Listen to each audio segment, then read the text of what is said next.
Hello sa inyong lahat! Ngayong araw ang aking first day of classes at ihahatid ako ni Daddy sa school.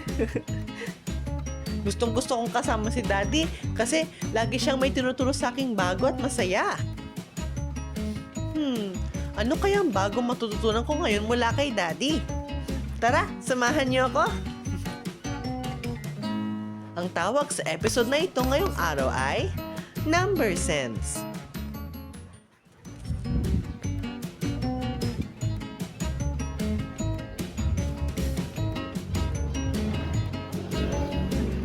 Gusto ka ba na?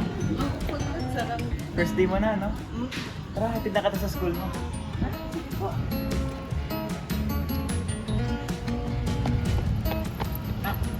Alam mo ba yung ordinal numbers? Ordinal number? Ang ordinal numbers ay ginagamit para malaman natin kung anong pagkakasunod-sunod ng mga bagay. Tama. Ngayon, bago ka pumunta sa school, papakita ko sa'yo ang siyam na landmarks bago makapunta sa destination mo. Sige po. Tara! Una, sasakay tayo sa tapat ng Sini Adarna.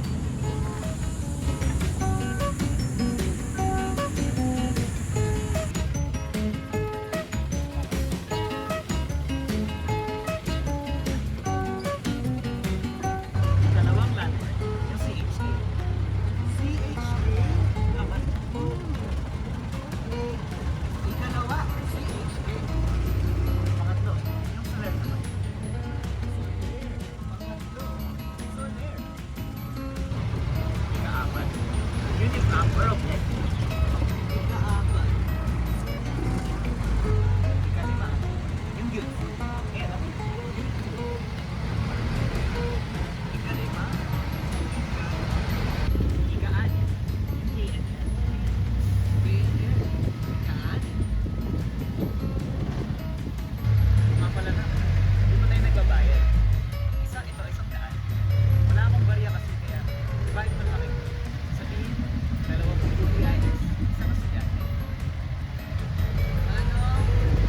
Dalawa pong PIS, isang estudyante po.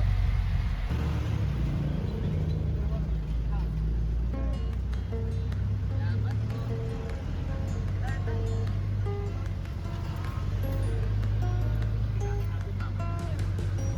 Nasa ikapadong destinasyon na tayo na ang CS Live. Gabi.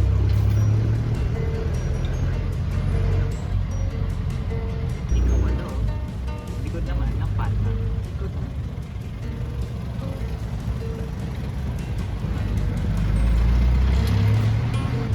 Siyang, ito naman yung building ko.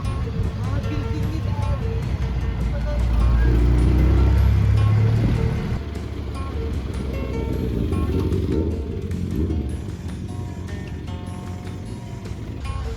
Nak, di ko pa naman late, di ba? Di naman po, Dad. Tara, magbilang muna tayo ng sukli. Sige po.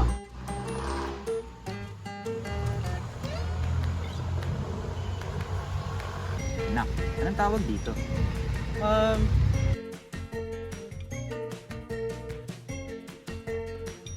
Isang piso ba?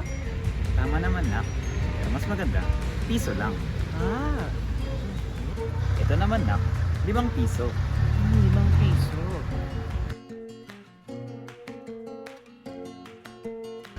Ito naman, Nak, anong tawag dito?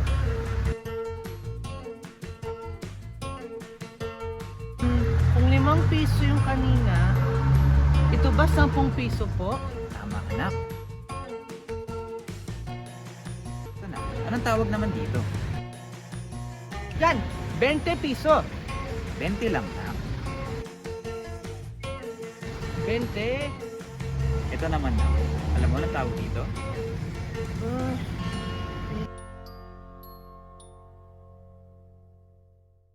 Hindi ko na po alam ang tawag dyan eh.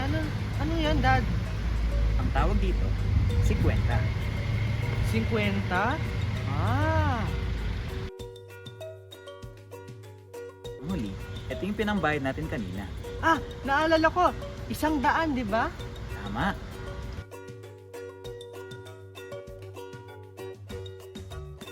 Talaga ng anak ko. Alam niya na yung tawag sa mga bari at pera. Thank you, Dad. Kaya anak, sa wakas, nakapunta na tayo sa ikasampung destinasyon. Yay! Dito na tayo sa Sige anak, ano nga ulit ang ordinal numbers na ginamit natin?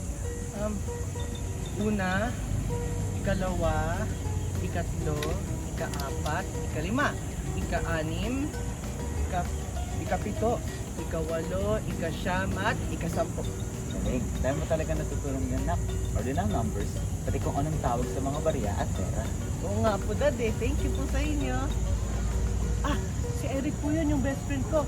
Una na po ako ha. Ingat ka anak. Bye po, thank you.